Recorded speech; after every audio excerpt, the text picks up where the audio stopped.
आवरण से हो सकता है कि नहीं हो, तो उस स्थिति में जो आवरण के लिए चिकित्सा कही गई है वो करके देख लिया जाना चाहिए, है ना। क्योंकि आपके पास में बहुत टाइम है, आप पहले उसको आवरण के लिए जितनी चिकित्सा कही गई है वो बड़ी संक्षिप्त है और बड़ी उपसयात्मक है ना, तो उसको करके देख लीजिए। अगर उससे नहीं हो रहा है तो फिर आपको दूसरी व्याधि के बारे में, अनुबंधी के बारे में और बाकी वात केवल वात प्रकोप के बारे में सोचना चाहिए। ठीक है।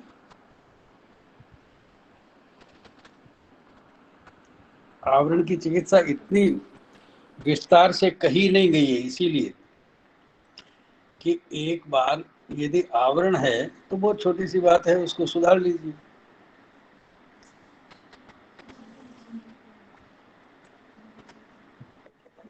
सर, आवरण की स्थिति बिना आम के तो हो नहीं सकती है। आवरण आवरण बिना आम के उत्पन्न हो सकता हाँ है। हाँ, लगभग आवृत जो दोष है, ऐसा ज्वर में कहा गया है ना, प्रायः शाम होते हैं। अभी ज्वर में बात करेंगे उसके बारे में। ज्वर में भी ये बात कही गई है।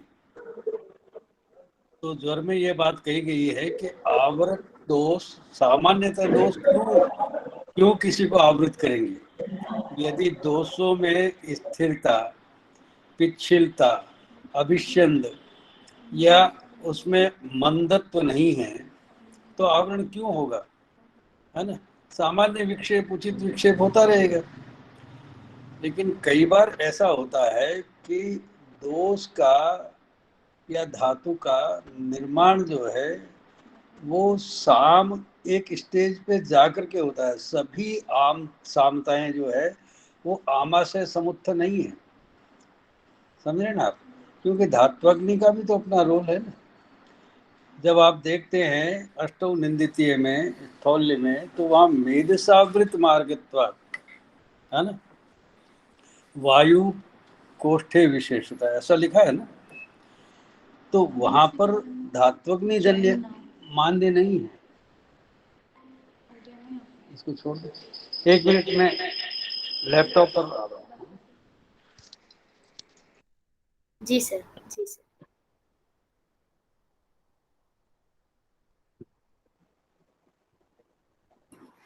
नमस्ते बहुत।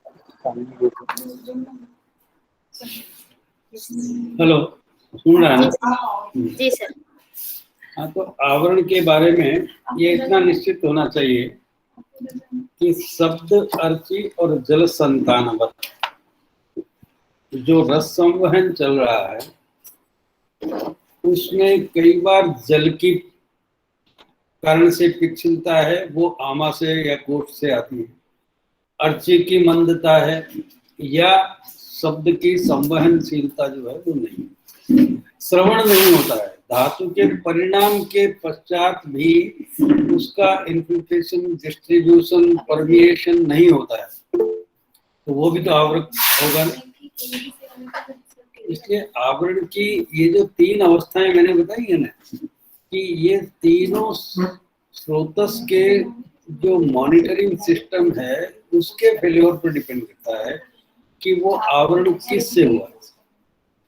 और पहली बात तो आवरण में स्पष्ट कर दी गई, मार्गस्य आवरण लेना चाहिए। ये कोष्ठ की तो बात ही नहीं, ये तो मार्ग की बात है ना, स्रोतस की बात है। मार्गस्य आवरण है, मार्ग के आवरण की बात है। हाँ, ये बात अलग है कि कोष्ठ भी स्वयं एक मार्ग है, कोष्ठ भी एक स्रोतस है ना।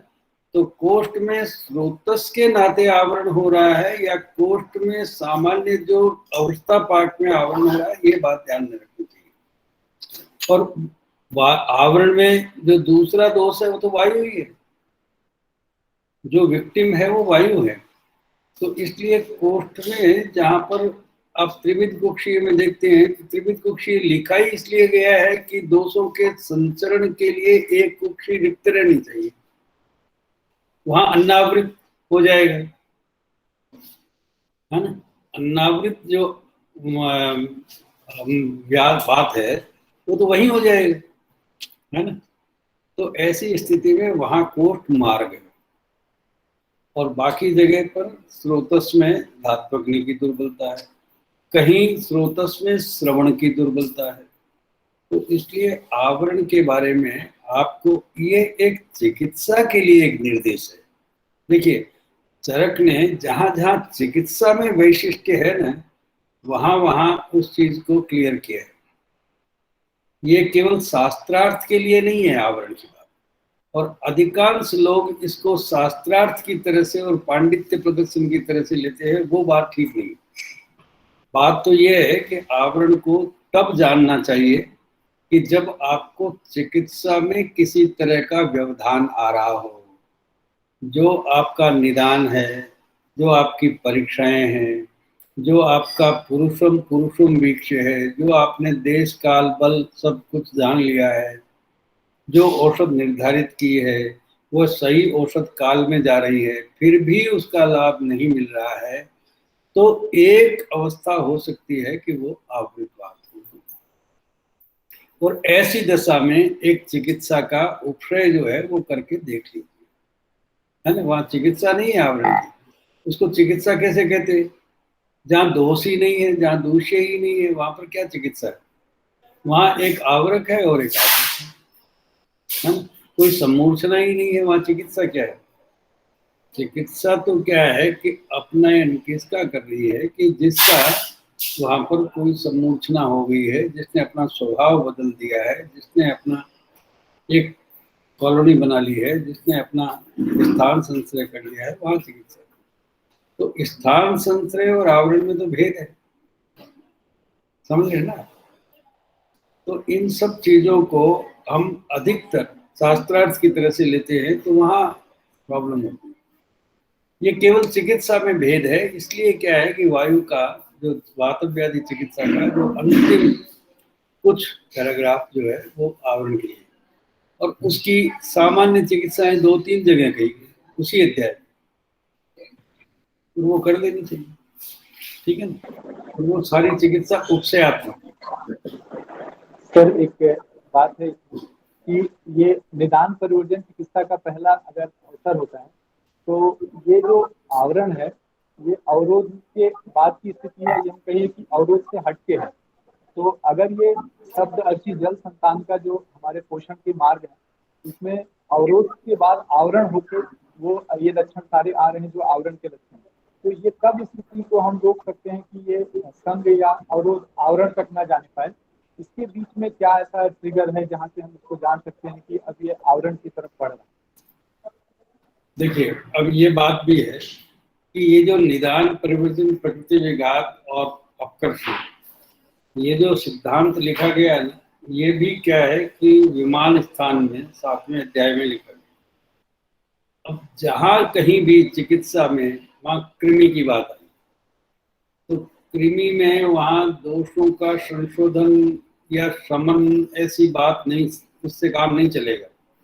वहां अपकर्षण भी करना पड़ेगा, उसका निदान परिवर्तन भी करना पड़ेगा, है ना। उसका प्रकृति जो है उसको भी बदलना पड़ेगा।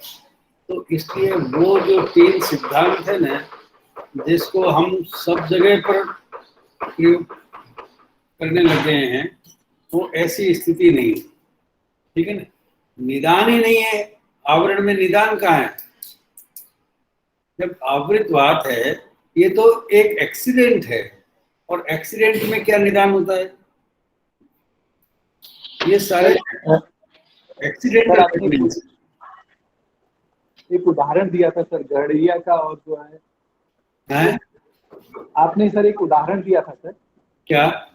जी, कि एक चरवाहा जो कि बकरियां और भेड़ चरा रहा है, और कई बार भेड़ और बकरियां उसके ऊपर आक्रमण कर देती है। नहीं, तुम्हारी आवाज साफ नहीं आ रही विवेक। जी सर मैं सर अभी मेरी आवाज आ रही है? आ रही है। जी सर। सर आपने एक एग्जांपल दिया था कि जो एक चरवाहा जो भेड़ और बकरियां चरा रहा होता है, तो कभी कभी ऐसी स्थिति आती है कि भेड़ बकरियां ही चरवाहे के ऊपर आक्रमण कर देती हैं। हाँ, ये आवरण की स्थिति में होता है सर। तो वो मैं कारण सर जानना चाहता था कि वो भेड़ बकरियों को आक्रमण करने का क्या कारण बन जाता है कि वायु को कफ और पित्त जो है एक तरफ से आवृत करने लगते हैं। कफ पित्तौ, है ना, वो तौ समुद्धूय, प्रकुपितौ समुद्धूय, है ना, वो दोनों प्रकुपित होकर के समुद्धूय, समुद्धूय का मतलब यह है कि दोनों एक साथ या अकेले, है ना, जो संवहन का जो डिसिप्लिन है वायु का, उचित विक्षेप का जो अनुशासन है, उसको नहीं मानते, है ना। क्यों नहीं मानते हैं?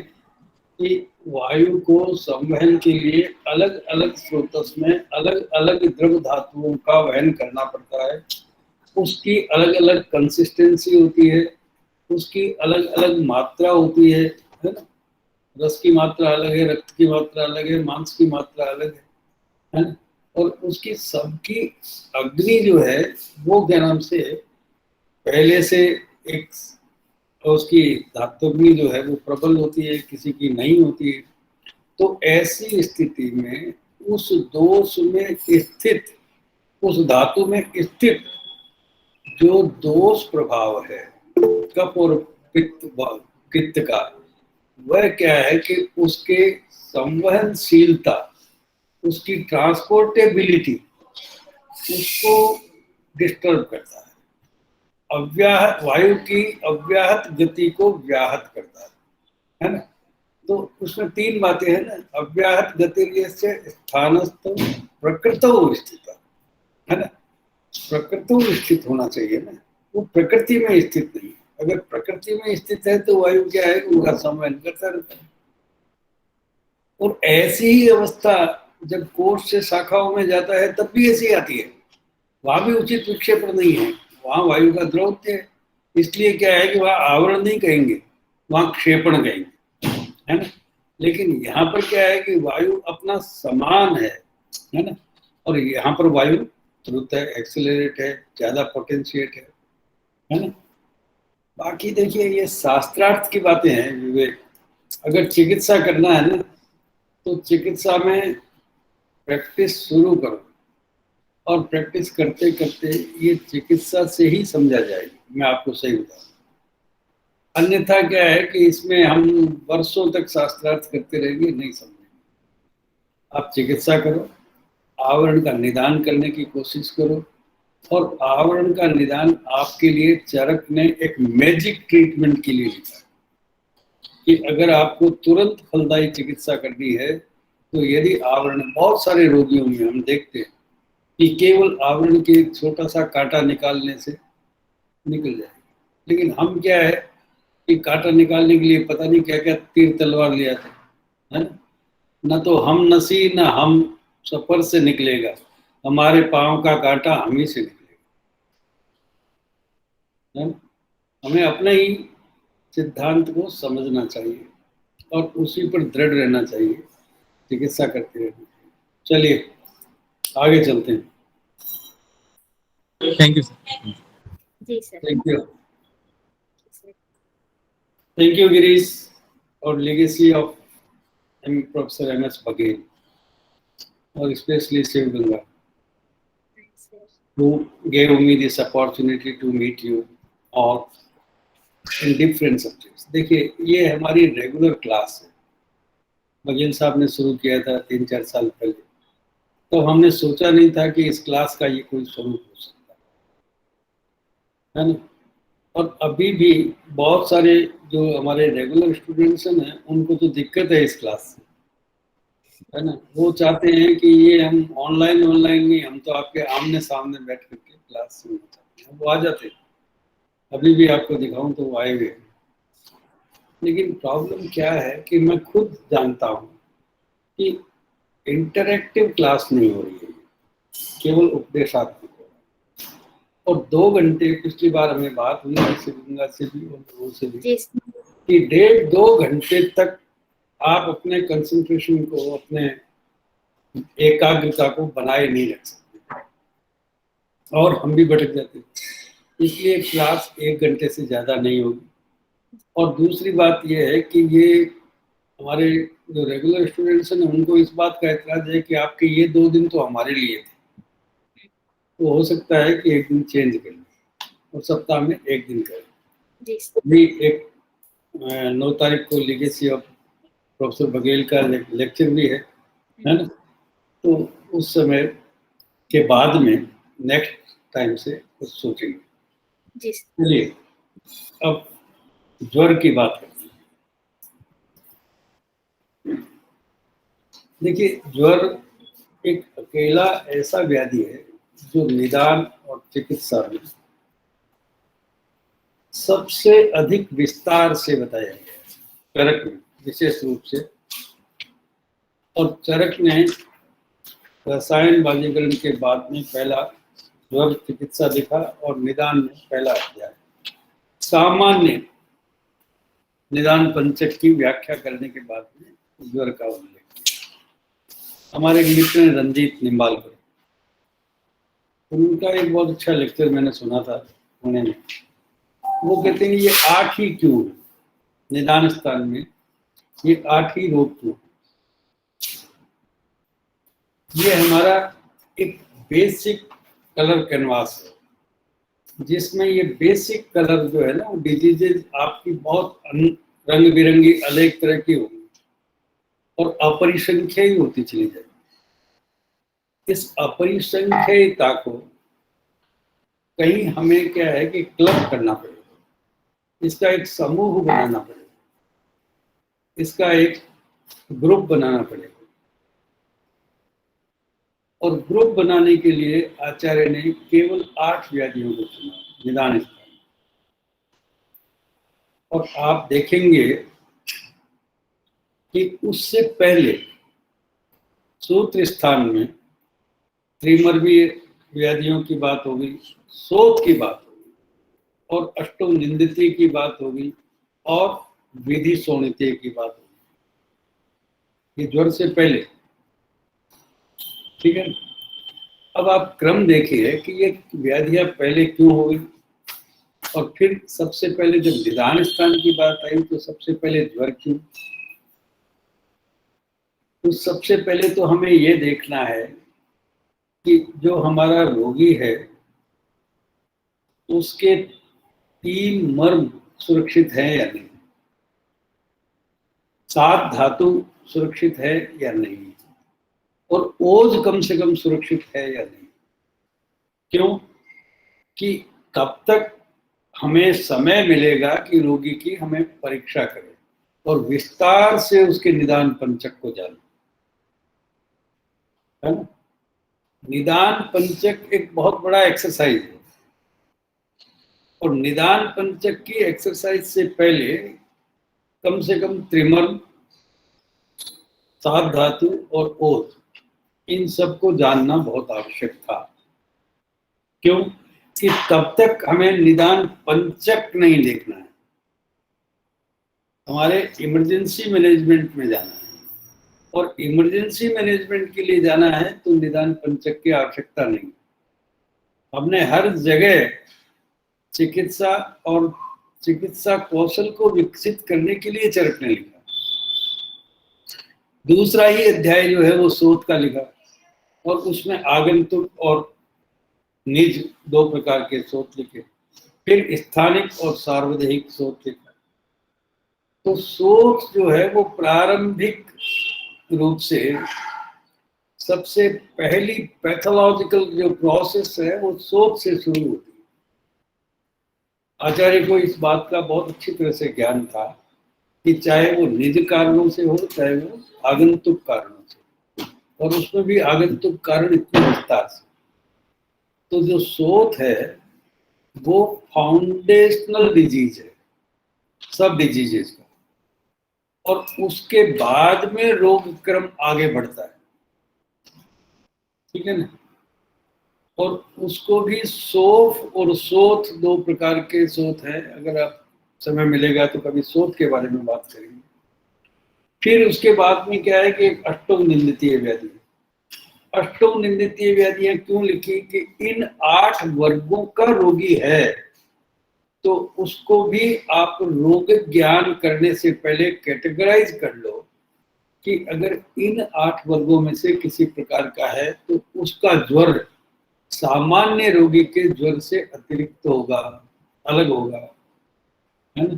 क्यों कि उसमें जो सुपर अग्नियां हैं उनकी दृष्टि होती है, जिनको हम भूताग्नियां कहते हैं या जिनको हम एंडोक्राइन्स कहते हैं, उनकी प्रॉब्लम है।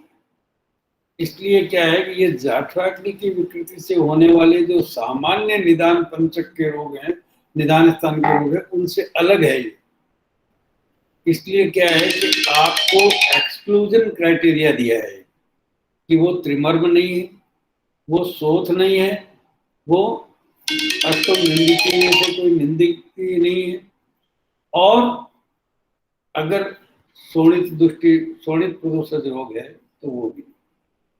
तो अब आइए आपको निदान पंचक के बारे में विस्तार से परीक्षा करने का मौका देते हैं। देखिए, निदान पंचक की व्याख्या तो हम नहीं करेंगे यहाँ पर, बहुत बड़ा विषय है, लेकिन ज्वर में निदान पंचक को हर एक को प्रैक्टिकली मतलब देखना, और ज्वर एक ऐसा अध्याय है कि जिसमें उसने निदान के हर पक्ष को, पूर्व रूप को और संप्राप्ति उपसे अनुपसे को सबको बड़ी विस्तार से बताया। और यही विस्तार आपको दूसरी व्याधियों में जहां ये नहीं कहे गए हैं वहां उसको समझना चाहिए। क्यों? कि रिपीटेशन नहीं होगा, दूसरी व्याधियों में इतने विस्तार से नहीं बताया जाएगा। यह ज्वर का एक हॉरिजेंटल और एक वर्टिकल दोनों जो ग्रोथ है वो बता दी गई है। वो त्रिदोषज है, फिर द्वंद्वज है, फिर पृथक दोषज है, फिर आगंतुज है, आगंतुज के फिर 4 भेद है, फिर शारीर है, फिर मानस है, फिर सौम्य है, फिर आग्नेय है, फिर अंतर्वेग है, फिर बहिर्वेग है, फिर धातुगत है, और फिर एपिसोडिक है। वो संतत है, सतत है, अन्यद्युष्क है, तृतीयक है, चतुर्थक है, विषम है और सम है, प्राकृत है और वैकृत है, शीत और आग्नेय है, उठने वाला है। तो जब इतने भेद इतने विस्तार से बताए गए हैं तो बाकी रोगों में नहीं होते हैं क्या ये सब भेद? बाकी रोगों में भी ये ऑलरेडी समझने चाहिए कि ऐसा ही क्रम होगा। जहां भी व्याधि को आप चिकित्सा के आधार पर आपको जितना कैटेगराइज कर सकते हैं उतना क्या है कि चिकित्सा सौकर्य हो जाए, चिकित्सा में सरलता हो जाए। क्यों? कि बहुत सारी औषधियां केवल दोषों के लिए नहीं है। सौम्य और आग्नेय ये दोष भेद से नहीं है, ये सौम्य और आग्नेय उस रोग की प्रवृत्ति है, रोग की तरीका है। इसलिए क्या है कि आप जो औषध कल्पना करना चाहते हैं वो क्या है कि उस रोग विशेष में पैतृक व्यक्ति को भी सौम्य ज्वर हो सकता है और कफज को भी आग्नेय ज्वर हो सकता है, समझे ना?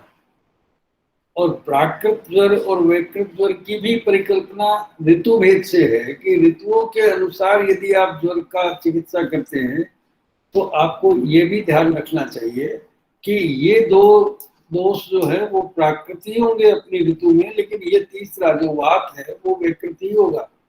क्यों? कि उसमें और उसके कारण बताए गए, अभी आगे चलेंगे। इसी तरह से हम अंतर्वेग और बहिर्वेग ऐसा विसर्प में भी है, और ऐसा रक्तपित्त में भी है, और ऐसा गुल्म में भी है, समझ रहे ना आप? यही सारी स्थितियां हैं, लेकिन वहां पर ये संज्ञा, ये उल्लेख नहीं किया गया है। समझने की बात यह है कि अंतर विसर्प और बाह्य विसर्प, ग्रथिक विसर्प और कर्दम विसर्प और ये सब, तो वहां पर देखने की बात यह है कि वहां पर भी यही आग्नेय स्वरूप है उसका, आग्नेय विसर्प है ना, कर्दम विसर्प, तो वहां भी यही स्वरूप है ना। विषों में कितने प्रकार के वेग, मदाते में कितने प्रकार के वेग, है ना, वात शोणित के आभ्यंतर और बाह्य भेद, तो ये सारे जो भेद ज्वर में बताए गए हैं वो कहीं ना कहीं दूसरे रोगों में भी बताए गए। लेकिन जहां जितना आवश्यक था उतना बता दिया गया, बाकी अंडरस्टूड है कि ज्वर से ले लेना चाहिए।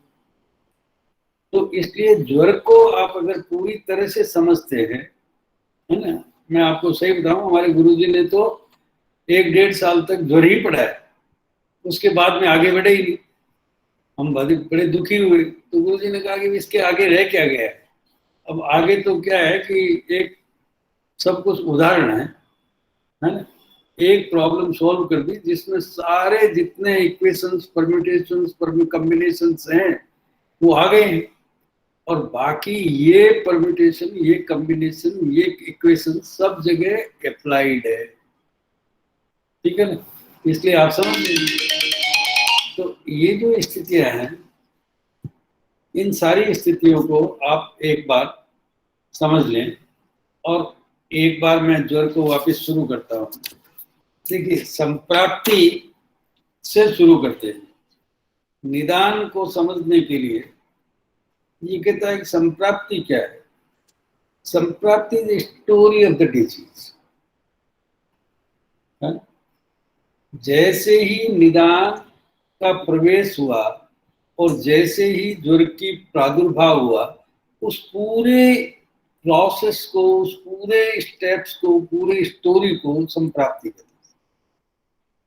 तो ज्वर ही एक ऐसा है कि जिसमें संप्राप्ति को इतने इतने अच्छे ढंग से उसने बताया है। ज्वर निदान स्थान में जाना पड़ेगा संप्राप्ति के लिए।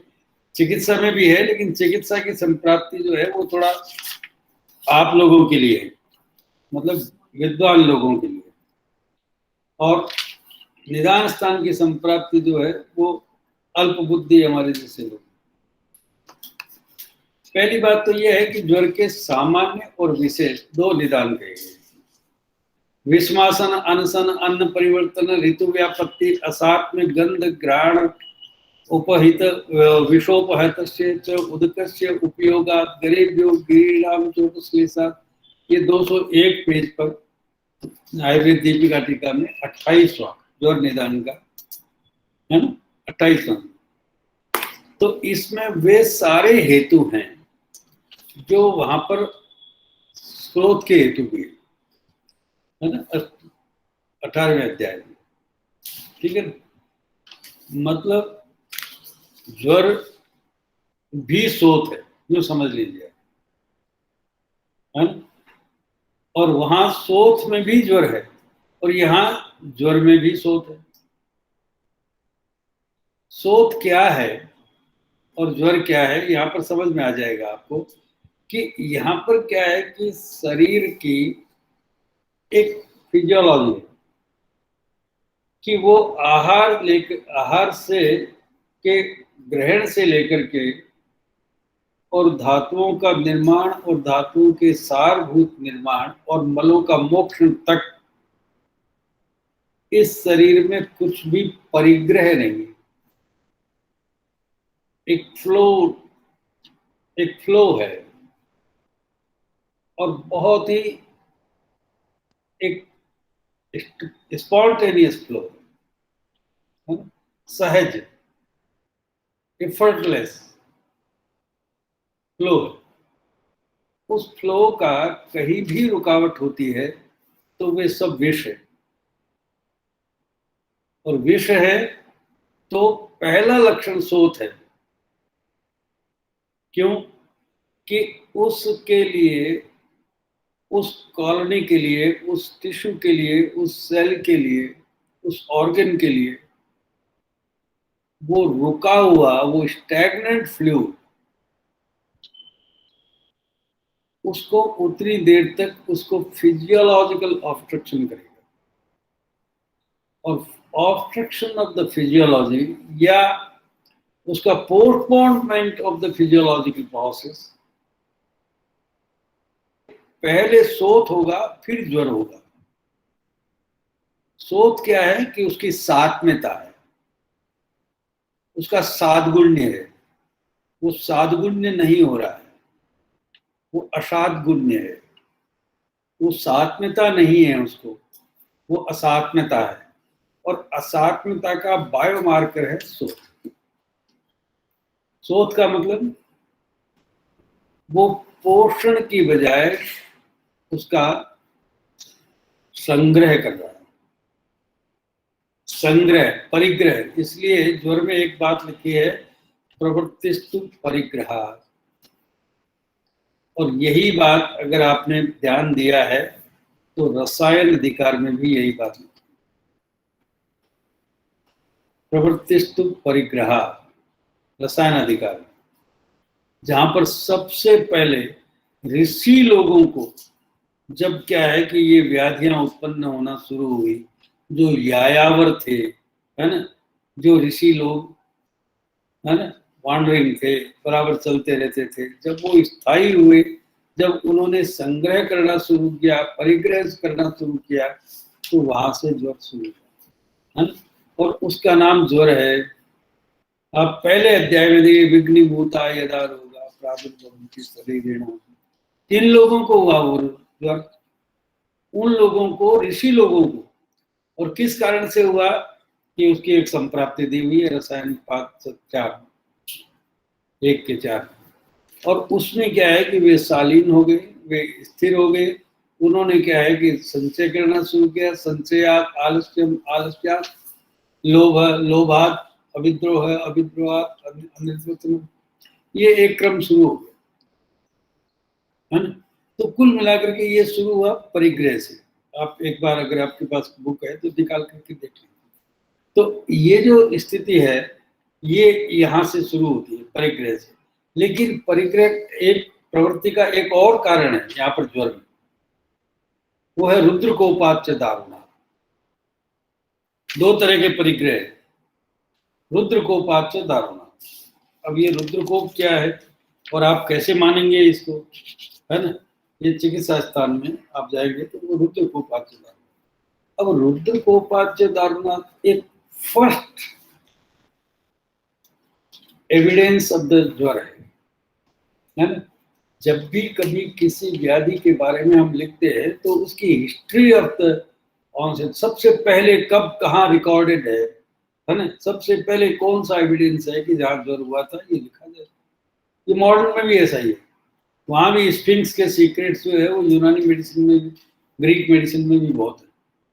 तो ऐसा एक कहानी है कि वो आप सब जानते हैं, दक्ष प्रजापति का यज्ञ विध्वंस, और उसके बाद में, लेकिन उसके बाद में ये क्या हुआ कि वो क्रोध जब शांति नहीं हुआ तो उस क्रोध का क्या होना था, तो वो पूछा उस क्रोध ने, और वो क्रोध भी कैसा है? 3 सिर वाला है, कई नेत्रों वाला है, अनेक त्रिशिरा, है ना? अब देखिए उस अध्याय में, चिकित्सा अध्याय में, तो वो क्रोध जो है वो भाव स्वरूप में है।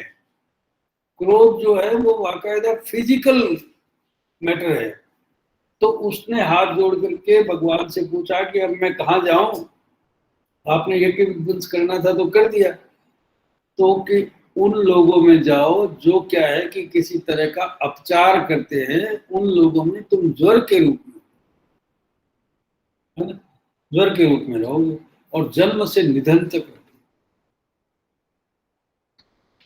तो इतना ग्रोस, इतना महान, इतना मेगा गीगा पावर भगवान का, वो उसने क्या है कि दुनिया के जितने जीव थे, जितने भूत थे, उन सब में ज्वर के रूप में बांट दिया, उसको डायल्यूट कर, है ना? और वो भी सबको नहीं, जो अपचार विशेष करेंगे उनको।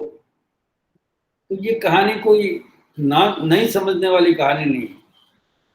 और सबसे पहले आस्था तो यही से शुरू होनी चाहिए, यहाँ से अपचार के कारण से होता है। और अपचार को बताने के लिए उन्होंने बता दिया कि ये अपचार क्या होते हैं, कि ये विषम अशन अनशन अन्न परिवर्तन ऋतु व्यापत्ति, ये सामान्य कारण। और इन सामान्य कारणों के बाद दोष विशेष के अलग कारण है। हमेशा क्या है कि ध्यान रखने की बात है, जब निदान होता है तो निदान रोग के हर एक पक्ष के लिए निदान होता है। केवल रोग का निदान का अभिप्राय क्या है कि दोष का निदान, धातुओं की दृष्टि का निदान, अग्नि की दुर्बलता का निदान, स्रोतस की दृष्टि का निदान, मानसिक रूप से दुर्बल करने का निदान, भावनात्मक रूप से इमोशनली कमजोर करने का निदान, है ना, ऋतुओं का सहयोग, है ना, उसके आहार विहार दिनचर्या इत्यादि का सहयोग, तब जाकर के एक पूरी ये composite planning of A pathology होती है।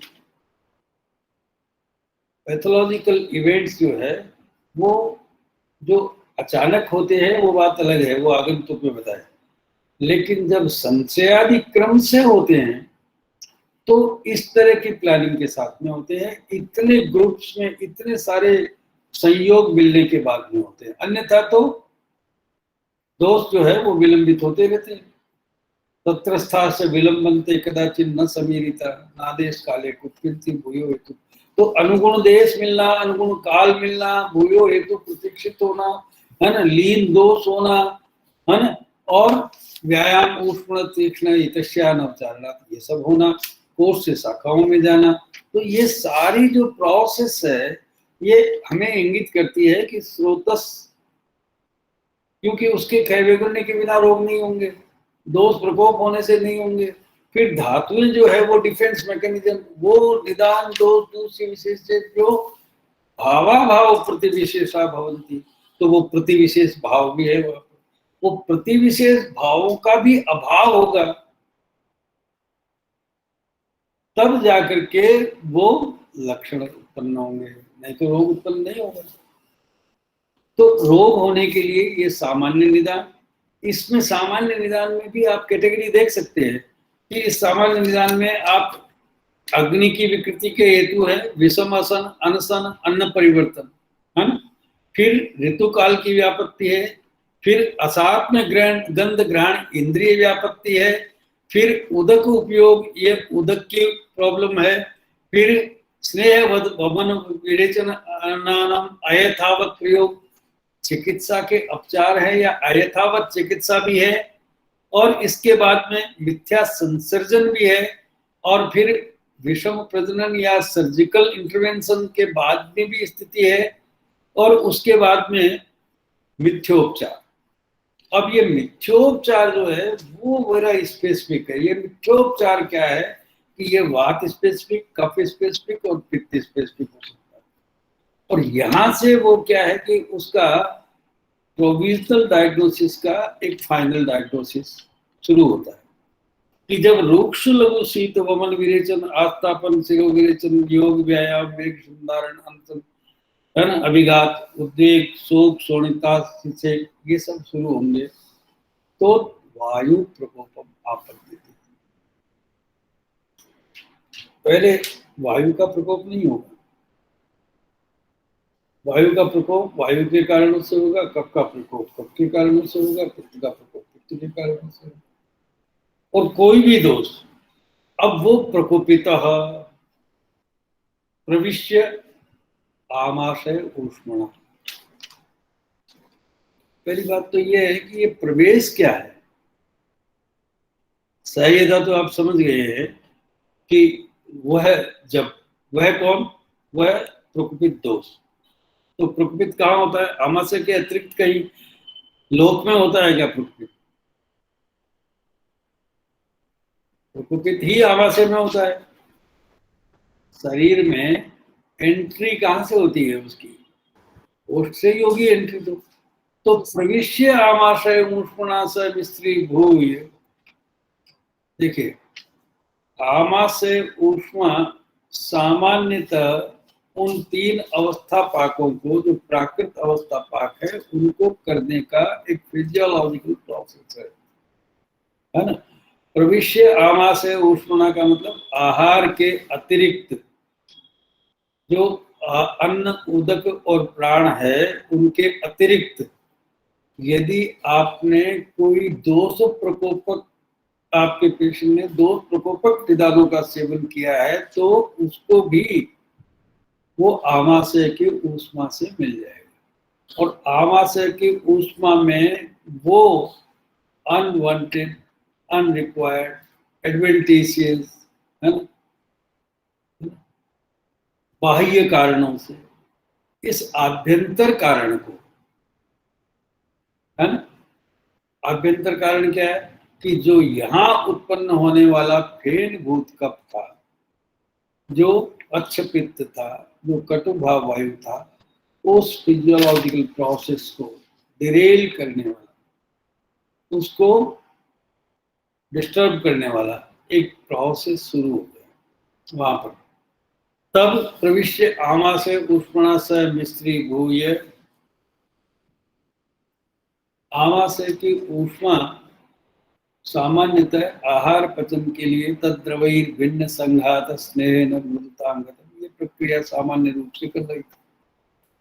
लेकिन यहाँ पर क्या है कि वो अन्न के साथ में मिश्रित एक अलग चीज है। अब वो क्या है कि केवल अन्न से आया है क्या? वो अनशन से भी आया है, वो विषमासन से भी आया है, वो ऋतु व्यापत्ति से भी हुआ है, वो अनेक प्रकार के विहार से भी हुआ है, मानसिक कारणों से उद्वेग चिंता शोक इत्यादि से भी हुआ है। तो ये सब आमाशय में कैसे आएंगे? यही बात समझने की है कि सब कुछ आमाशय में नहीं होगा, कुछ स्रोतस में होगा, कुछ धातुओं में होगा, कुछ जो है वो अग्नि पर होगा, और कुछ दोषों पर होगा, और कुछ मानस में होगा। तो ये सारे अपने अपने क्षेत्र में, है ना, अपने अपने एरिया ऑफ इफेक्टिवनेस में काम करेंगे। ऐसा नहीं है कि सब आमाशय में, ये सब कारण अपने अपने क्षेत्र पर कार्यकारी हैं, अपने अपने फैकल्टी पर कार्यकारी हैं। और यही बात है कि साइमल्टेनियसली इधर क्या है कि दोष प्रकोप हो रहा है, उधर क्षय गुण तैयार हो रहा है, इधर स्रोतोदुष्टि हो रही है, इधर धातु दुर्बल हो रहा है, इधर अग्नि दुर्बल हो रही है, इधर मानसिक क्षमताएं जो है वो दुर्बल हो रही है। तो ये साइमल्टेनियस प्रोसेस है, और इस साइमल्टेनियस प्रोसेस को बताने के लिए ही आचार्य कहते हैं कि प्रविश्य आमाशय ऊष्माशय मिश्री भूय आद्य आहार परिणाम धातु रस नामान। इतना डिटेल, इतना समझा करके कहा कि आहार परिणमन से होने वाला धातु और धातु परिणमन से होने वाले धातु ये भिन्न है।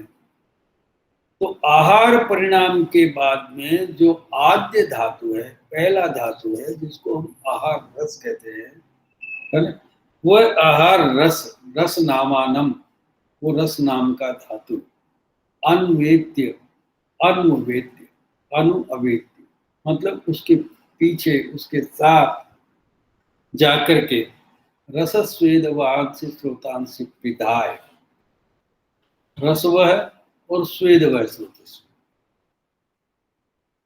पिधाय रुक करके, क्यों कि रस वह और स्वेद वह स्रोतस जो है वो रस धातु और स्वेद रूपी मल के परिवहन के लिए है, वो फिजियोलॉजिकल स्टेटस उनके लिए है।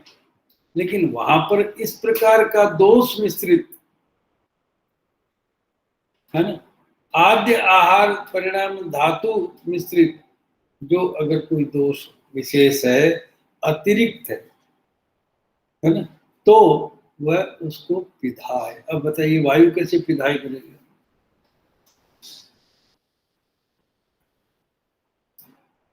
वायु कैसे पिधाई? इसीलिए क्या है कि आपको एक बार देखा होगा सामवार, ये जो वायु का स्वरूप है ये वो वायु नहीं है जो क्या है कि निराकार है, जो क्या है कि सूक्ष्म है, जो क्या है कि उचित विक्षेप करने वाली है। ये वायु कैसा है आप देख रहे हैं ना, कि ये वायु जो है वो उस प्रकार का है जिसको हम सामवाद, और यही कारण है कि आपको आगे नहीं बताया कि वहां पर आवरण में कुछ वायु ही परस्पर वायु का आवरण करता है, तो वायु आवृत नहीं हो सकता क्या? वायु ही वायु का आवरण करते हैं ना। तो यहाँ पर वो जो स्थिति है वो इसलिए है कि वो वायु अपने स्वरूपवान कटु भाव वाला वायु नहीं है ना, वो क्या है कि वायु उस अग्नि की दुर्बलता से जो आमास है उसमें, इसलिए आगे चिकित्सा स्थान में है स्वेन तेनोष्मणा चैव देहोष्म, है ना। स्वेनोष्मा दोषोष्मा, है ना। तेनोष्मा जो जाठराग्नि की ऊष्मा, और देहोष्मा जो शरीर में सामान्यतः ऊष्मा है, जिसको कहते हैं जन्मादौ, जन्म से लेकर के निधन तक जो शरीर की सामान्य 98.4 या 37 डिग्री सेल्सियस जो ऊष्मा रहती है वो देहोष्मा। तेनोष्मा जो जाठराग्नि, जो आमाशय से निकल करके उस दोष के साथ रसवय स्वेदवय स्रोतस्मय विधान मतलब संग को प्राप्त है, और उसके अलावा उस दोष की स्वयं की ऊष्मा। दोष की ऊष्मा का मतलब, अब देख रहे हैं आप कि दोष की ऊष्मा का मतलब दोष का पचन भी तो किसी न किसी ऊष्मा से ही होता है ना। दोष का जो व्यापार है, पचन व्यापार, वो फेन भूत कप कैसे बनता हो, वह भी उसकी भौतिक ऊष्मा है। उसमें भी क्या है कि तद द्रवई भिन्न संगात स्नेहन मृदताम गतम फिर समाने नावधूतो अग्नि उदर्य पवनोद्वह, है ना। वो जो पवनोद्वह अग्नि है, वो उसकी दोष की ऊष्मा है, जाठराग्नि की ऊष्मा है और स्वयं की ऊष्मा। कहाँ पर रस वह स्वेद वह स्रोतस में। रस वह स्वेद वह स्रोतस का मतलब संपूर्ण शरीर, संपूर्ण शरीर का मतलब त्वग्गत जो उसके स्थान है ना। और जहां पर ऊष्मा रहनी चाहिए, जहां पर जाठराग्नि रहनी चाहिए वहां नहीं, और जहां पर एक रहनी चाहिए देहोष्मा वहां पर 3 ऊष्मा है। तो ऊष्मा का ही बीमार गमन, ज्वर जो है वो ऊष्मा का ही अतिरेक है, ऊष्मा का तृप्त है, ट्रिप्लिकेट हो गई है ना। देहोष्मा के साथ में 2 प्रकार की ऊष्मा और हो गई, और फिर अग्रिम उपाधि। एक बात तो लिखिए, अग्निम उपत्ति, दूसरा ऊष्माणम बहिर्निर्स्य। एक अग्नि है, एक ऊष्मा, है ना। यहाँ पर अग्नि जो है वो जाठराग्नि की बात है, और ऊष्मा जो है वो पित्त की बात है, समझे ना। तो पक्ति स्थानात ऊष्माणम का मतलब यह है कि पक्ति स्थानात ऊष्माणम पित्तम, और अग्निम उपहत्य का मतलब यह है कि जाठराग्निम उपहत्य। तो जाठराग्नि और ये दोषोष्मा जो है वो पक्ति स्थान की हो, जो सामान्यतः पाचन संस्थान में पाचन स्थान पर अतिरिक्त ऊष्मा होती है, बाकी शरीर से भी अतिरिक्त ऊष्मा होती है, उसको पक्ति स्थान की ऊष्मा कहते हैं, है ना। वहां पर उसका काम क्या है कि उस भोजन का पाक करना। तो पक्ति स्थान की ऊष्मा, जाठराग्नि की ऊष्मा, है ना, ये दोनों बहिर्निरस्य। बहिर्निरस्य का मतलब स्वस्थान च्युत होकर, कहां पर रसस्वेद वैश्रोतस्में केवलम शरीरम, संपूर्ण शरीर में जब अनुप्रपद्यते का मतलब इसके साथ साथ इसकी प्रपत्ति या बिखर जाता है, तो तदा ज्वरम अभिधि। तो यह चक्रपाणि दत्त कहता है कि ज्वर कर्तुर दोषस्य आमाशय ऊष्मणास मिश्री भोय इत्यारभ्य तदा ज्वरम अभिनिवर्त्यति इत्यंतेन सा संप्राप्ति। संप्राप्ति क्या है कि ज्वर करने वाले दोष का आमाशय प्रवेश से लेकर ज्वर उत्पन्न करने तक की संपूर्ण उस फिल्म को हम ज्वर कहें, संप्राप्ति कहें, ठीक है ना। आप पर्दा गिरने से लेकर के पर्दा उठने तक, या पर्दा उठने से लेकर पर्दा गिरने, पूरी फिल्म। और उसको क्या है कि यथा दुष्टेण दोषेण यथा चाणु विसर्पता, वो किसके कहाँ कहाँ विसर्पण किया, उसके राउट्स क्या है ना, किस दोष के साथ में, किन स्वरूप में, किन अंशों में, कितनी मात्रा में, अकेला या दो या तीन, या तरतम भेद से या अनुबंध्यानुबंध भेद से, यथा दुष्टेण दोषेण यथा चाणु विसर्पता, और विसर्पण भी एक जगह, दो जगह, सब जगह, या किसके साथ में, किस धातु के साथ में, है ना? निवृत्ति रामेश, और रोग की निवृत्ति, रोग की जन्म, तीन तीन सा संप्राप्ति, इसको हम संप्राप्ति कहेंगे। अब यही चीज ध्यान रखने की बात है कि देखिए, हमारी आदत ये हो गई है कि हम ज्वर पड़ते हैं तो उसको ज्वर तक सीमित कर लेते हैं।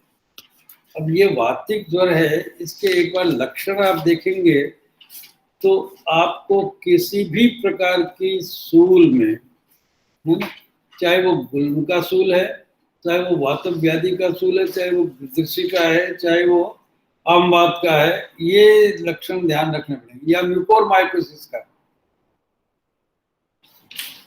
है ना, ये लक्षण ध्यान में रखने पड़ेंगे। जब भी कभी ज्वर के साथ में वात का प्रकोप और अग्नि की दृष्टि होगी तो ज्वर में ही नहीं, सब जगह ये लक्षण होंगे। और बड़ा ब्यूटीफुल, सूल के इतने भेद कहीं नहीं लिखे गए, है ना, जो यहाँ पर लिखे गए। आप देखिए, आप विषमारंभ विसर्गित्वम, है ना, उसका आरंभ और विसर्ग दोनों ही विषम, कब होता है कब जाता है कोई निश्चित टाइम नहीं। ऊष्मणो वैषम्यम, बात के बड़े स्पेसिफिक डिस्टिंक्ट लक्षण हैं, डिस्टिंग्विश्ड लक्षण, है ना। आप डिफ्रेंशिएट कर सकते हैं यदि आप थोड़ा सा देखें कि ऊष्मणो वैषम्यम, सिर गर्म है, पैर ठंडे हैं, हाथ दाहिना ठंडा है, बायां गर्म है ना, छाती ठंडी है, पैर गर्म है, बड़े अजीब है। तीव्र तनु भावा अवस्थानानि ज्वरस्य, अचानक तीव्र हो जाना, फिर तनु हो जाना। जरणांते, दिवसांते, निशांते, घर्मांते, ये वात के काल है। इनमें ज्वर की आगमन या अभिवृद्धि, विशेषण परुष अरुण वर्णत्व, नख नयन वदन मूत्र पुरीषाम त्वचा क्लप्त्री भाव। जो वात का, ये हर जगह आयुर्वेद की एक विशेषता है कि वो जब भी कभी किसी रोग की हम कल्पना करेंगे, नख नयन वदन मूत्र पुरीष त्वचा, इसमें जो एपरेंटली दिखने वाले वर्ण का भेद है ना, ये हम जान नहीं पाते हैं, वो बात अलग है कि हमारी वर्णांधता है ना। लेकिन ये बड़ी सिंपल बात है कि यदि वहां पर अरुण कृष्ण वर्ण है, श्यावता है ना। बघेल साहब हमारे कहते थे कि अरुण वर्ण किसको कहते हैं कि जब रात का अंधेरा और सुबह का सवेरा दोनों जब मिलते हैं तो उसको अरुण कहते हैं। आप सुबह अगर जल्दी उठते होंगे तो देखते होंगे कि रात का अंधेरा जब जाने वाला होता है, सुबह जब उगने वाली होती है, तो उस समय एक विशेष वर्ण होता है जिसको हम अरुण वर्ण कहते हैं, तो वो रक्ताभ कृष्ण वर्ण, तो वो श्याव वर्ण, वो क्या है कि वात का वर्ण है। और वो क्या है कि नख नयन वदन मूत्र पुरीषत्व सब जगह होगा। और ऐसा ही पित्त में हरित, पीत हरित हरिद्र वर्ण, और ऐसा ही शुक्ल वर्ण जो है वो कफन होगा। तो केवल एपरेंटली ये चीजें तो सब जगह सबको दिख सकती है। एक कलर इंडेक्स का एक कार्ड ले लीजिए, उससे मालूम पड़ जाएगा। फिर पौरुषता, स्निग्धता, क्लृप्त्री भाव। क्लृप्त्री भाव का मतलब आप जानते हैं क्लृप्त्री भाव क्या होता है? देखिए थोड़ा सा टीका भी कभी कभी पढ़ लेना चाहिए।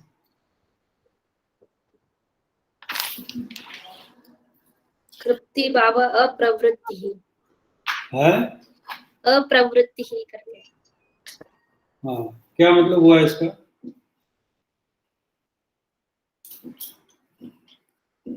क्या हुआ इसका मतलब? हाँ सर, यहाँ पे परुष अरुण वर्ण ऑफ नख नयन वदन मूत्र पुरुष, नख नयन वदन और मूत्र पुरुष त्वचा का हाँ सर, मूत्र पुरुष का अप्रवृत्ति और नख नयन वदन मूत्र पुरुष का अरुण वर्णत्व और परुषता। क्लृप्त्री भाव का मतलब ये होता है कि उसकी जो क्लीनता है वो क्या नाम से उसको बाहर निकलने में दिक्कत कर रही है ना। क्लृप्त्री भाव का मतलब क्लीनता, क्लीनता है ना, जो क्या है कि सेपरेट हो गई है। देखिए एक होमोजेनस होता है, ये जो मूत्र पुरुष इत्यादि हैं, स्वेद इत्यादि हैं, वे सब क्या है कि स्वेद होना चाहिए तो वो स्वेद का निर्गम होगा। पुरुष होना चाहिए तो हेलो, तो उसमें यदि अतिरिक्त क्लेद है, अतिरिक्त क्लृप्त्री भाव है, तो उसके निर्गमन में बाधा आएगी, ठीक है ना, उसके मोक्षण में बाधा आएगी। और इन सब चीजों को समझने की बात यह है कि पेशेंट हमेशा यही कहता है कि अभी तक सब ठीक था, आप चिकना स्टूल आ रहा है ना, या पेशाब करने में दिक्कत हो रही है ना। तो ये उसके निर्गमन, मोक्षण का काम वायु का है। और मोक्षण का काम तब है कि जब वो फाइनली मलभूत हो, फाइनली क्या है कि वो विशुद्ध हो। वैशुद्ध का नाश जो है वो क्लृप्त्री भाव है ना। वायु जो है वो क्लीन करता है उस मार्ग को। अगर उसमें किसी तरह का चिपकापन है तो वायु उसको क्लीन करने में असमर्थ, ठीक है ना, इसको कहते हैं क्लृप्त्री भाव। अच्छा आगे चलिए। तो ये लक्षण कितने विशेष हैं आगे कि अनेक विध, इतनी तरह की उपमाएं आपको आगे नहीं मिलेगी। अनेक विध उपमा चला चलाश्च वेदना तेसाम तेसाम अंगावयवाना।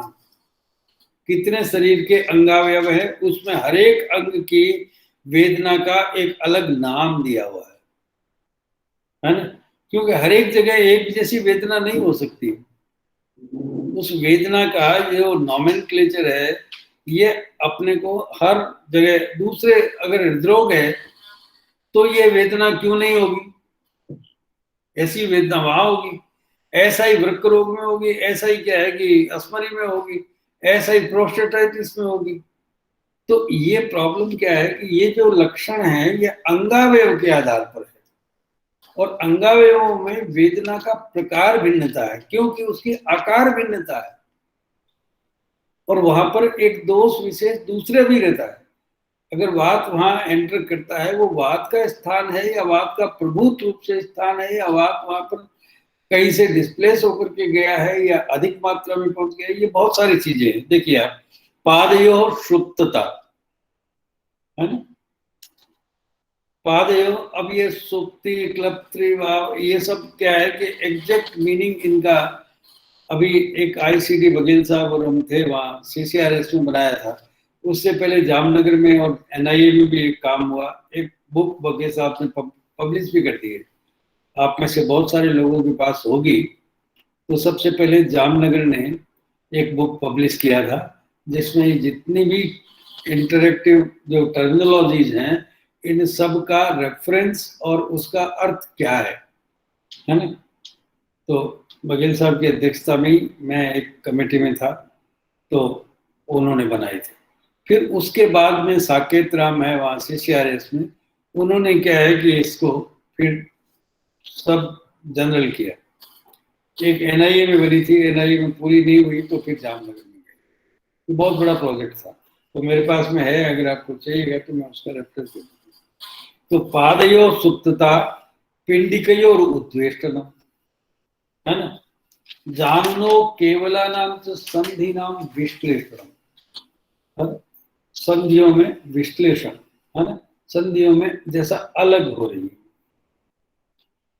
उर्वोषाद, आज से शुरू हुआ है, उरु तक पहुंचा है ना, किस तरह से एक एक अंग में कटी, पार्श्व, स्कंद, बाहु, अंश, उर्शांश, इन सब में भग्न, रुग्ण, मृदित, मथित, चटित, अवपाटित, अवनुनत्वम एवं, इन सब में देखिए अलग अलग, कि एक जगह ऐसा लगता है कि जैसे टूट गया है, दूसरी जगह रुग्ण मतलब वो सिक है ना, उसमें वो रुझा है, तीसरी जगह मथ रहा है, कोई मर्दन कर रहा है ना, मर्दन कर रहा है, तीसरी जगह मंथन कर रहा है, फिर चटक गई है, दो टुकड़े हो गए हैं, है ना, अवनुन्नत तो झुक गई है या डिस्प्लेस हो गई है, हन्वोच अप्रसिद्धि,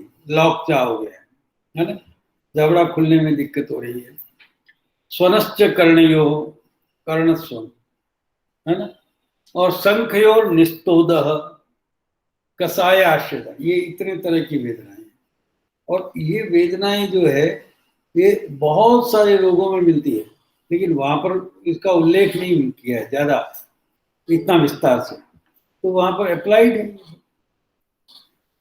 कसायाश्रिता आश्य वैरस्यम वा, ये वायु का अपना स्वभाव है।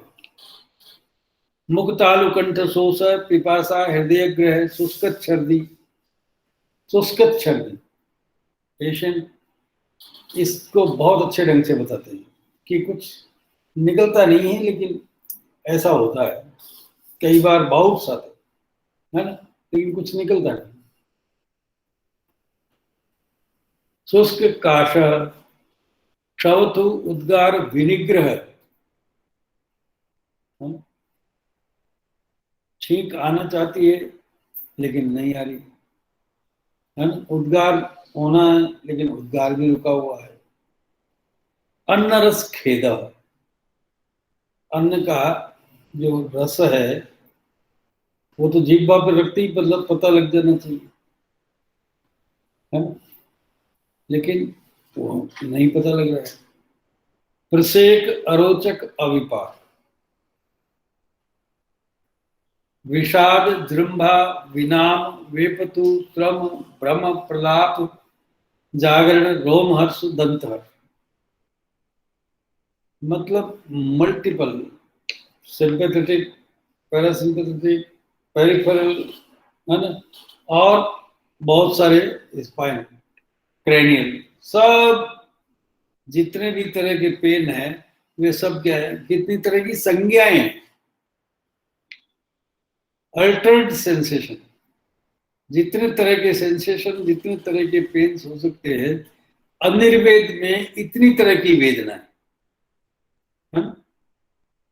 होना क्या चाहिए कि अनिर्वेद पूर्वक होना चाहिए काम, और यहाँ पर इतने तरह की वेदनाएं, सब एक में नहीं मिलेंगी, लेकिन इतनी तरह की वेदनाएं संभावित है।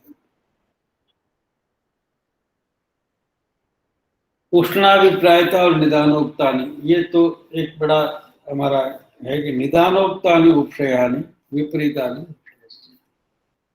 जो विपरीत है वो चिकित्सा है, उपशय, चिकित्सा नहीं उपशय है ना, और जो समान है वो इसका अनुपशय है। इसी तरह से पित्त में, लेकिन पित्त में एक बात बदल दी है उन्होंने, एक शब्द बदल दिया है, वैरण्यस्य प्रपीडयत्, है ना, फिर द्रवत्वात् अग्निमोपत्ति, वायु में द्रवत्वात् की बात नहीं है, वो क्या है कि अग्निमोपत्ति, यहाँ द्रवत्वात् अग्निमोपत्ति।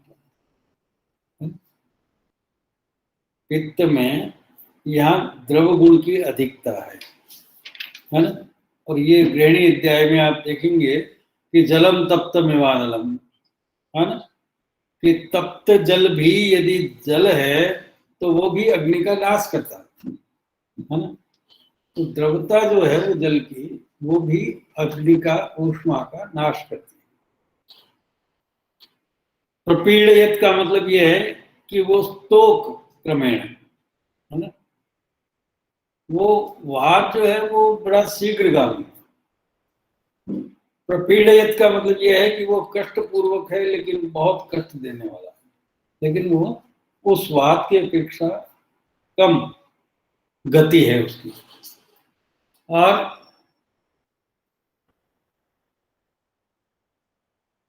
केवलम शरीरम, बाकी सब बातें सामान्य है, बाकी सारे पहले के यही समझ है। अब बताइए कि अग्नि और पित्त के ये जो हेतु है, उष्णाम्ल लवण क्षार कटुक अजीर्ण, ये सब अग्नि का उत्पन्न कैसे करते हैं? देखिए, बात यह है कि अग्नि के हेतु मैंने आपको बताया कि विश्वासन, अनशन, ऋतु परिवर्तन, वे सब सामान्य हेतु, ये एडिशनल हेतु है ये सब। लेकिन वे जो सामान्य हेतु है वे सब है ही, समझे ना। तो केवल पित्त के ये हेतु उसका नाश नहीं करते हैं। मैंने आपको बताया simultaneously many of the factors work together to join this composition of jwar, है ना।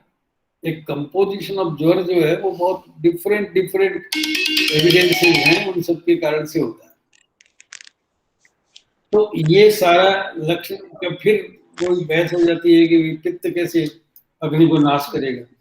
तो उष्ण अम्ल लवण क्षार कटुक अजीर्ण भोजनेभ्यो अति सेवितेभ्य, और ऐसा होगा, विदा होगा और बहुत देर तक विदा होगा तो भी अग्नि का नाश हो जाएगा, है ना। और तीक्ष्ण आतप अग्नि संताप क्रोध विषम पित्तम प्रकोप, पित्त का प्रकोप, तो पित्त का समत्व ही अग्नि का पोषक है। पित्त का प्रकोप या वो नष्ट करने वाला है।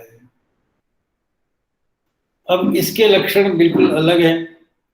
तो यहाँ पर भी वही बात है कि आगे जाकर के किसी भी अध्याय में जब आप इस प्रकार के लक्षण देखेंगे, है ना, तो ये सब समझने की बात यह है कि मूर्छा, मद, भ्रम, मूर्छा, तृष्णा, ये सब वहां पर शोणित विधि शोणित अध्याय में भी लिखा गया है। तो ये सब क्यों है कि पित्त बड़ा आशुकारी है इस मामले में। अब क्या है कि ये उपद्रवकारी है, और खास तौर से पित्त की उष्णता से तृष्णा, और तृष्णा से मद, और मद से फिर भ्रम, और भ्रम से मूर्छा, और ये सब लक्षण उत्पन्न होते हैं। क्यों कि घ्राण, मुख, कंठ, आलुपाक, कटुकाश्यता, तृष्णा, फिर मद, फिर भ्रम, फिर मूर्छा, फिर पित्त छर्दनम। वो कब मिटती है कि बहुत देर तक वो परेशान होता है, फिर पित्त का छर्दन होता है, फिर अतिसार उत्पन्न हो जाता है, अन्न द्वेष, सदन, खेद, प्रलाप, रक्त कोठा विनिवृत्ति, और कोई बात हरित हारित नक नयन वदन मुक्त पूरी का अत्यर्थ मूष्मण तीव्र भाव। वहां तीव्र तनुभाव है, यहाँ पर अत्यर्थ ऊष्मा और तीव्र भाव है ना। मॉडरेट नहीं, high fever, high grade fever. इसी तरह से कफ में भी यही प्रॉब्लम है कि लोग बात कहते हैं कफ को कैसे ज्वर उत्पन्न करेगा। ज्वर उत्पन्न कारक तत्व तो पहले ही बता दिए गए हैं, अब केवल कफ का प्रकोप होना है। और ज्वर की ये जो स्थितियां हैं ये थोड़ी डिफरेंट है कि ये अनन्नाविलास, श्लेष्मप्रसेक, मुख माधुर्य, हल्लास, दियोप्लेप, है ना, ज्वर ही है ये।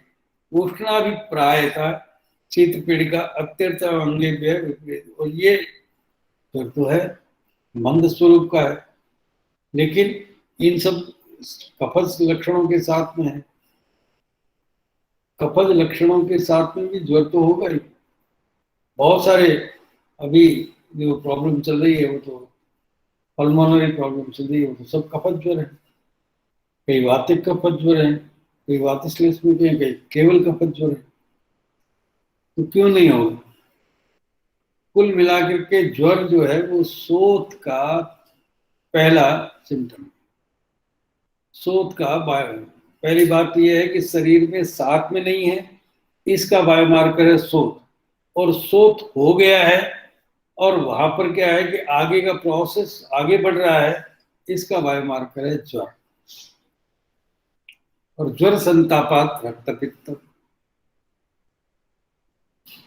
है ना, फिर ब्लीडिंग होगी, अल्सरेशन होगा, फ्रेजिलिटी बढ़ जाएगी। तो कुल मिलाकर के ये जो प्रोसेस है, ये प्रोसेस वही है। पहले शोथ आप पढ़ लीजिए, फिर ज्वर पढ़िए, तो बहुत आसान है ज्वर को जानना। क्योंकि वो जो शोथ है वो क्या है कि एक असात्मता उत्पन्न कर चुका है, एक बॉडी में एक जो होमोजेनोसिटी, होम्योस्टेसिस था वो खत्म हो चुकी है, उसकी फिजियोलॉजिकल जो वेस्कुलेशन था वो डिस्टर्ब हो गया है। अब वेस्कुलेशन ऑब्स्ट्रक्टेड विथ आर्म अविस्ट, तब दिक्कत है।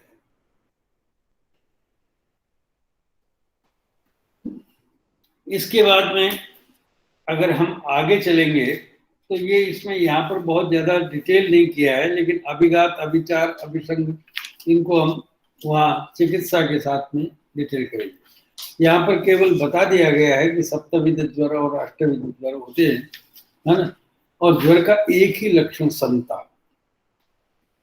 लेकिन ज्वर का एक ही लक्षण क्यों है? वहां पर वैचित्यम, अर्तिक, ग्लानि, वो मानसिक लक्षण है। क्यों? कि वहां पर देहेंद्रिय मनस्तापी सर्वरोगा, देह, बल, इंद्रिय और मन, इन तीनों का संताप, है ना। यहाँ पर कहा है कि संताप लक्षण है, तो संताप का अभिप्राय देह संताप, इंद्रिय संताप, है ना, और मनस संताप, तीनों प्रकार के हैं, और तीनों की विकृतियां जो है वो देखने को मिली। अभी अभी आप सब लोगों ने बहुत सारे पेशेंट देखे होंगे ज्वर के ही थे। अब कोरोना नाम अलग है, लेकिन ज्वर तो था ही, और ज्वर में यही लक्षण जो है वो है देह ताप, देह संताप, इंद्रिय संताप और मन संताप।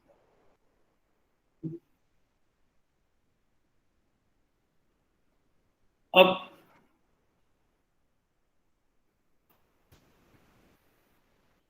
एक बात है कि ज्वरस्तु खलु महेश प्रकोप प्रभु, ये बात वहां स्पष्ट करेंगे। लेकिन सर्व प्राणभृताम प्राणहरो, ज्वर होना या ज्वर का जो सामान्य ताप है वो भी नहीं रहना, ये दोनों ही प्राणहरत्व है। ज्वर का नहीं रहना, मतलब संताप, ताप का नहीं रहना, देहेंद्रिय मनस्ताप करह, प्रज्ञा, बल, वर्ण, हर्ष, उत्साह, ह्रास करह। ज्वर जो है वो प्रज्ञा, प्रज्ञा का मतलब धी, धृति और स्फूर्ति, इन तीनों का, बल का, वर्ण का और उत्साह का, हर्ष का, इनका ह्रास करने वाला है। श्रम, क्लम, मोह, उपरोध, आहारोपरोध, संजनन, इनको उत्पन्न करने वाला है। ज्वरयतीति शरीराम ज्वर, शरीर को ताप की अभिवृद्धि कर देता है। नान्य व्याधय दारुणा बहुत उपद्रवा, इसके अतिरिक्त कोई व्याधि इतनी दारुण और अनेक उपद्रववान नहीं है, और दुष्ट चिकित्सा भी नहीं है।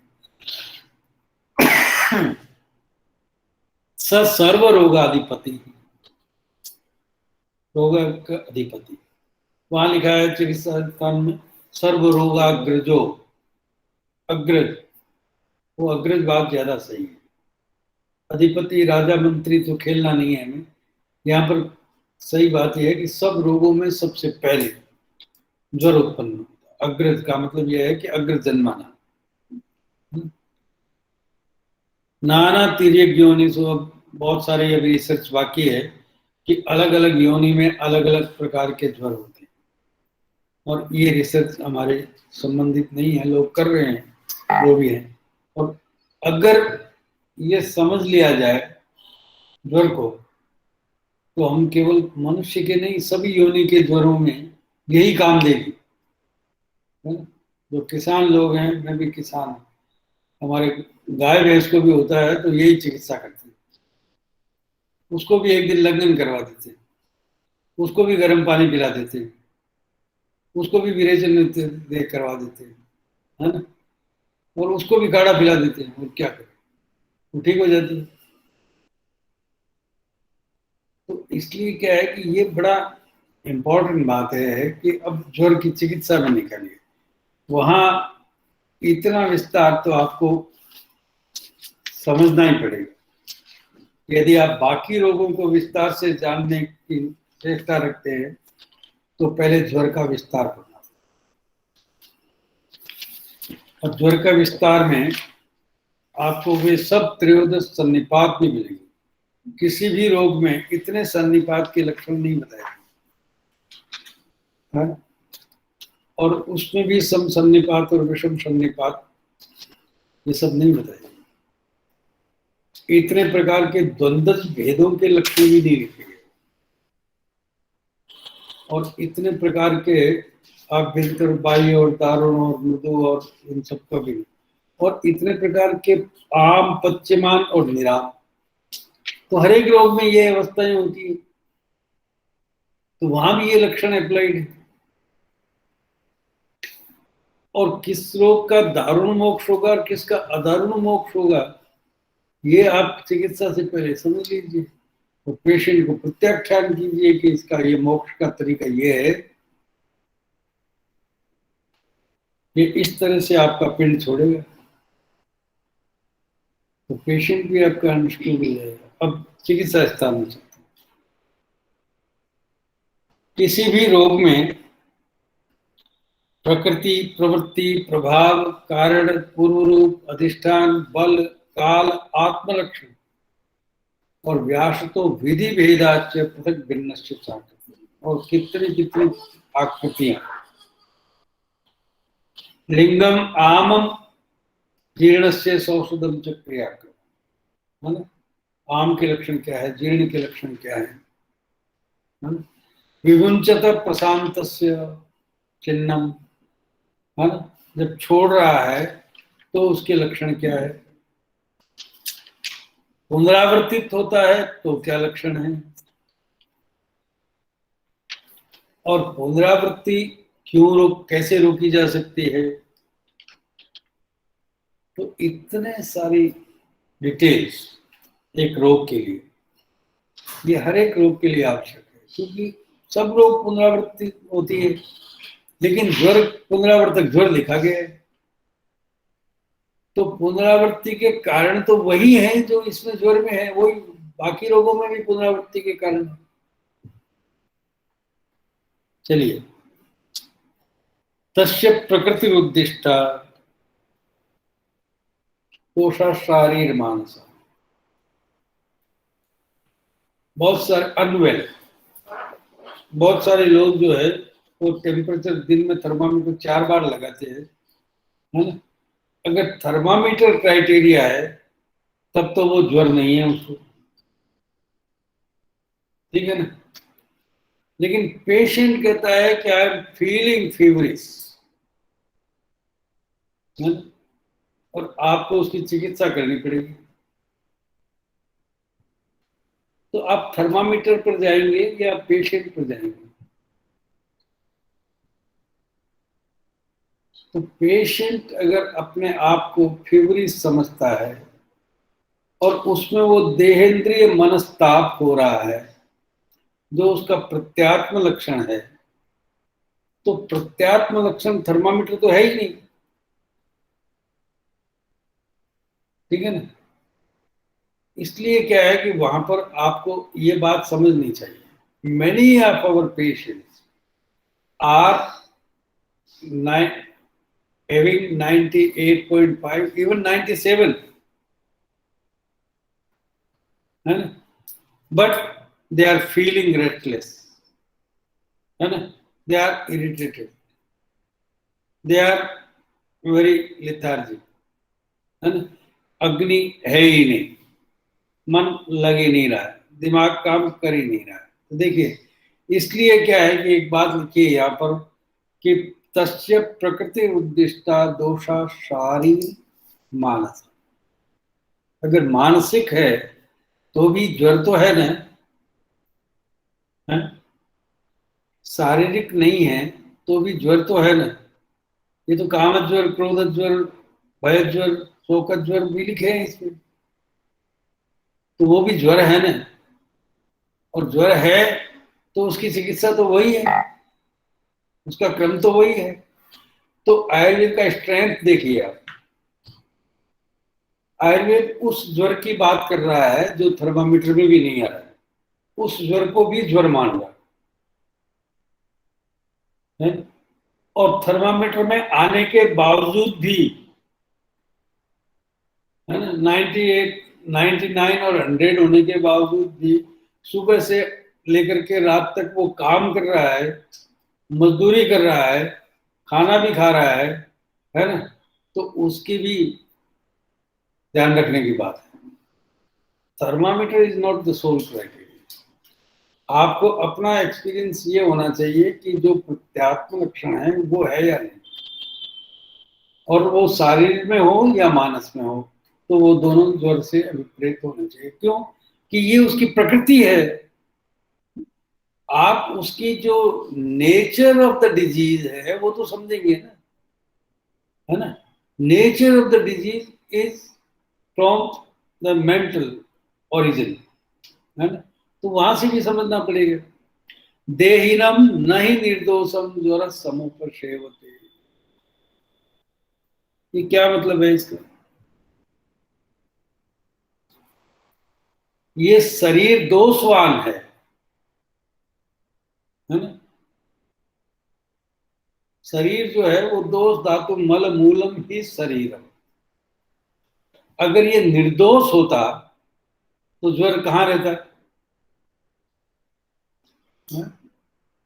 ज्वर का जो आश्रय है वो दोष है, और शरीर जो है वो दोष धातु मलमूलक है। इसलिए देहिनम नहीं निर्दोषम, जो देही दोष मुक्त है, दोष रहित है, उसको कैसे होगा? लेकिन फॉर्चुनेटली अनफॉर्चुनेटली अवर पेशेंट्स, अवर चिकित्सक पुरुष, वो दोष रहित नहीं। दोष रहित का मतलब प्राकृत दोष तो है ही ना, दोषवान तो है ही ना। तो दोष है तो वहां पर ज्वर भी है, उसका ताप भी है। देहिनम नहीं निर्दोषम ज्वरासम, तो निर्दोष है तो ज्वर नहीं। अब त्रिपाद त्रिशिरा ये सब बात आपको कहानी लगती है, लेकिन आप दादी नानी से भी तो बहुत सारी कहानियां सुन चुके हैं। उसमें आपने तर्क कहाँ किया कि इस जादूगर के गायब हो गया और जन्म से किस तरह से, कहाँ तर्क होता है? कुछ चीजें तर्कातीत होती है, और कम से कम शास्त्र जो है वो आप तो लोगों के द्वारा लिखा गया है। और नानी और दादी जब आप थे तो इतने सारे लोगों के बीच में इतने साल पहले जो शास्त्र लिखा गया वो भी आपकी।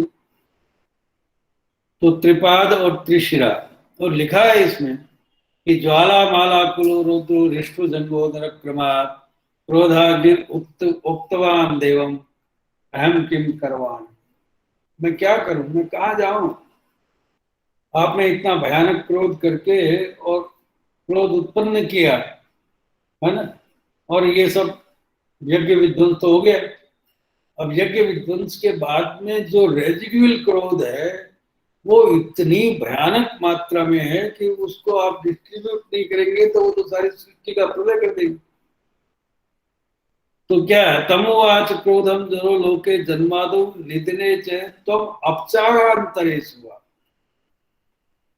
जो जन्म से निधन के बीच में कोई अपचार करेगा तो वहां जाकर के रह जाओ इतने सारे, है ना, करोड़ों अरबों प्राणी, है ना। तो बांट दिया भगवान ने,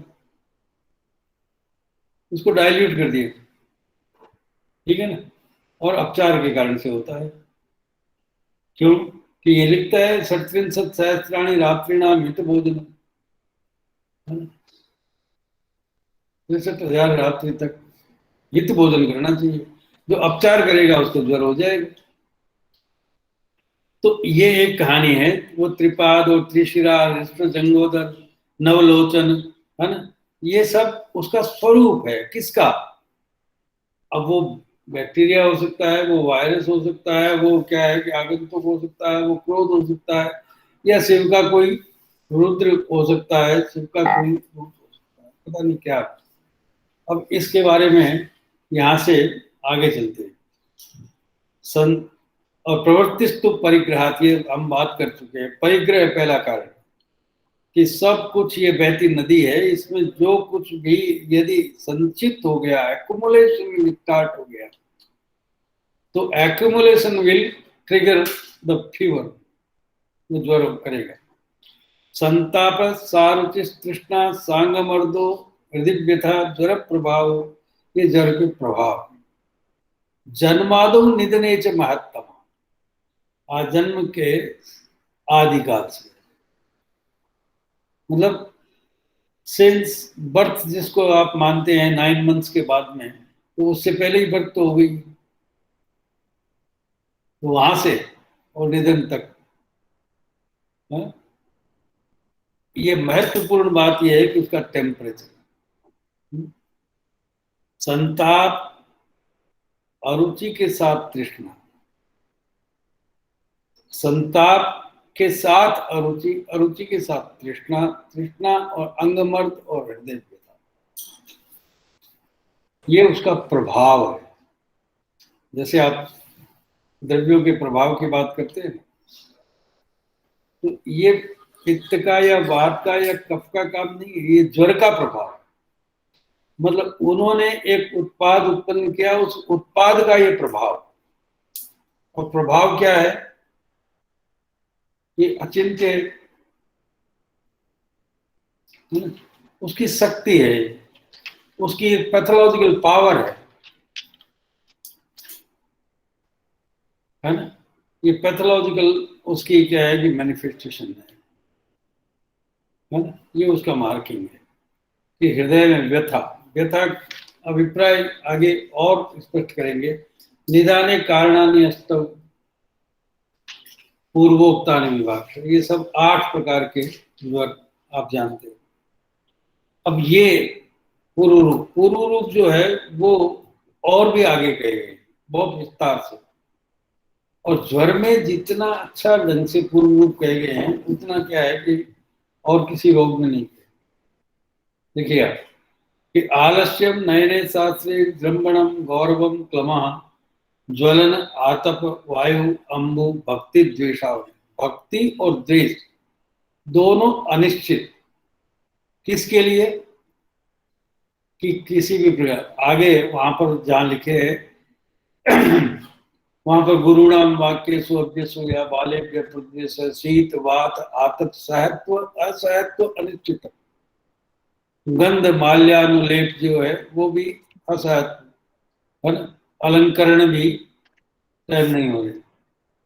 तो ये क्या है कि एक टॉलरेंस है ना, उनको जो एक्वेंटेंस जो पहले था कि ठंडा गर्म है ना, शीत वात आतप वायु अम्बु है ना, इन सब के लिए जो प्रीति थी, जो इनके लिए द्वेष था, उनके लिए एक रुचि थी उसकी, है ना, वो सब अनिश्चित हो गई। क्यों? इस शरीर में एक घटना ने पूरे ऑर्गेनिक और फिजियोलॉजिकल और केमिस्ट्री को बदल दिया।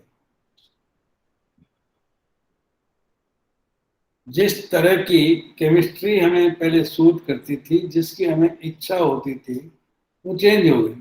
और कितने व्यापक रूप से कि बच्चों से द्वेष, बड़ों से द्वेष, है ना, शीत वात आतप से द्वेष, वायु अम्बु से द्वेष, है ना, और ये भी अनिश्चित रूप से, कभी होना और कभी नहीं होना। इतना मतलब मेजर जो इफेक्ट है इस ज्वर का, वो क्या है? उस संताप, यही संताप, अनरेस्ट, कहीं भी टिकना ही नहीं है? ये अनरेस्ट है, इरिटेशन है? किसी के लिए भी श्रद्धा नहीं हो। क्यों? कि रसक्षय है, रस प्रदोष विकार है। और रस जो है वो एक अकेला ऐसा धातु है जो क्या है कि सबसे पहले तर्पण कर रहा है। तो ये एक क्राई है, ये शरीर के सारे अंगावयवों में जो रस का तर्पण हो रहा था वो नहीं हो रहा है, प्रीणन जो हो रहा था वो नहीं हो रहा है, एर जो गमन हो रहा था वो नहीं हो रहा है। तो इसलिए क्या है कि सभी अंग जो है, अवयव, वो सब एक साथ क्राई में, सबका एक केमिस्ट्री बदल दिया। किसने? कि रस की पूर्ति नहीं होने से। और उस केमिस्ट्री बदलने के कारण से दिक्कत यहां तक पहुंच गई कि वो किसी भी चीज में श्रद्धा नहीं।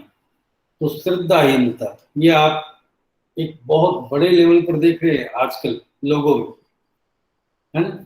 आपके पेशेंट्स में देखिए, है ना, माँ बाप उनके साथ में आते हैं, उनमें उनके प्रति श्रद्धा नहीं।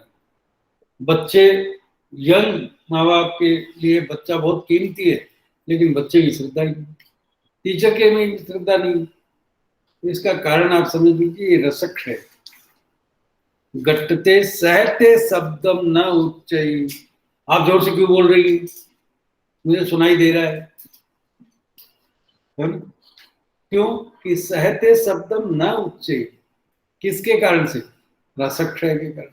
हृदयम ताम्यति। हार्ट में क्या है कि हृदय व्यथा। हृदयम ताम्यति क्या है? हृदय व्यथा। संताप सार्वजनिक तृष्णा अंग मर्दो हृदय व्यथा। हृदय में व्यथा हो रही है। क्यों? कि हृदय ताम्यति स्वल्प चेष्टस्यापि। आपने मेरे को कैसे कह दिया कि वहां से दूध ले आओ? आप जानते नहीं है मेरे को तकलीफ होती। अरे 15 कदम 20 कदम दूध लाने से तकलीफ हो रही है। क्यों? स्वल्प चेष्टस्यापि रसक्षय। समझ रहे ना आप? तो कितना अच्छा वेरिफिकेशन है ये कि ज्वर के पेशेंट में आप रस प्रदोषज विकार और रसक्षय, इन दोनों में आपको ये डिफ्रेंशिएट करना पड़ेगा कि अब इसको तर्पण देना है या रस में से दोषों को निकालना। ये दोनों में ऐसी स्थिति, अश्रद्धाचार वैरक्ष्यम नायन, वहां अश्रद्धा प्रदोषज विकार, और यहां पर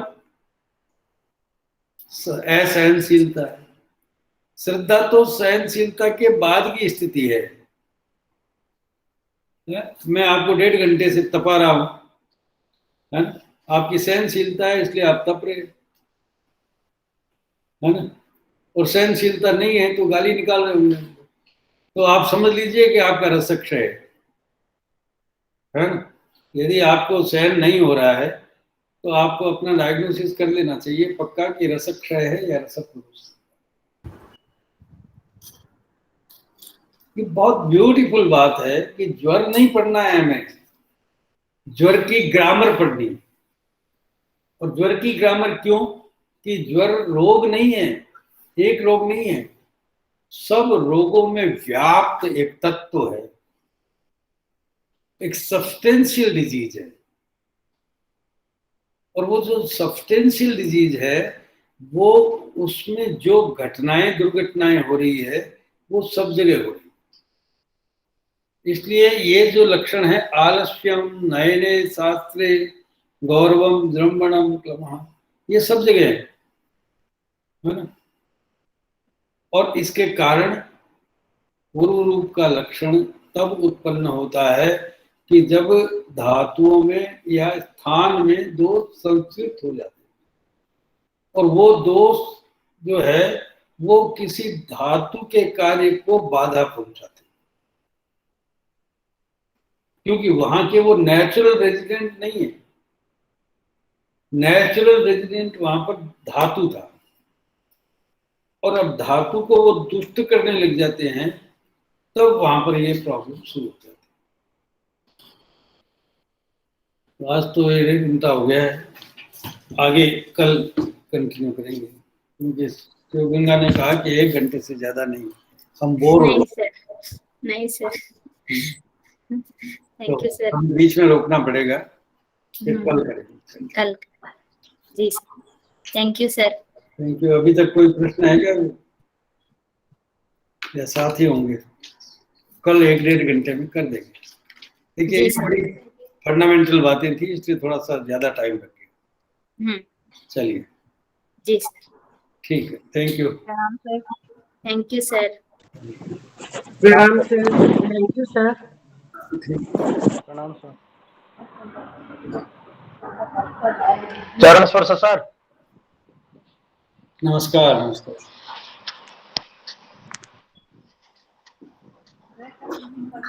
प्रणाम सर। कौन? Thank you sir. Satish ji, sir आप बड़े वृद्ध वैद्य हैं, और आपको हमसे क्या सुनना है? अरे ऐसा नहीं है सर, आपसे सुना है इसलिए तो मैं ट्रैवलिंग में भी सुन रहा था। ये मौका बहुत रेयर है। मीरा जी नमस्कार। नमस्ते सर, प्रणाम, थैंक यू और सर।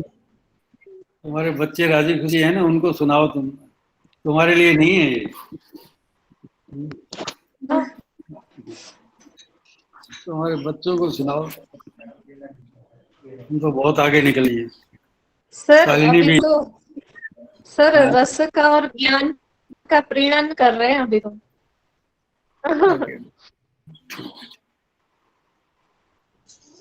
ठीक है, thank you. Sorry Pavan ji, क्या हाल है? Thank you. Thank you. नमस्ते। Thank you sir. नमस्ते। नमस्ते एवरीवन। Thank you sir. नमस्ते। पंकज भी आ जाएगा। बहुत अच्छा था सर। हाँ सर, बहुत अच्छा था sir. Very good. Thank you. Thank you. Thank let you me sir. Leave now. जी सर, थैंक यू सर।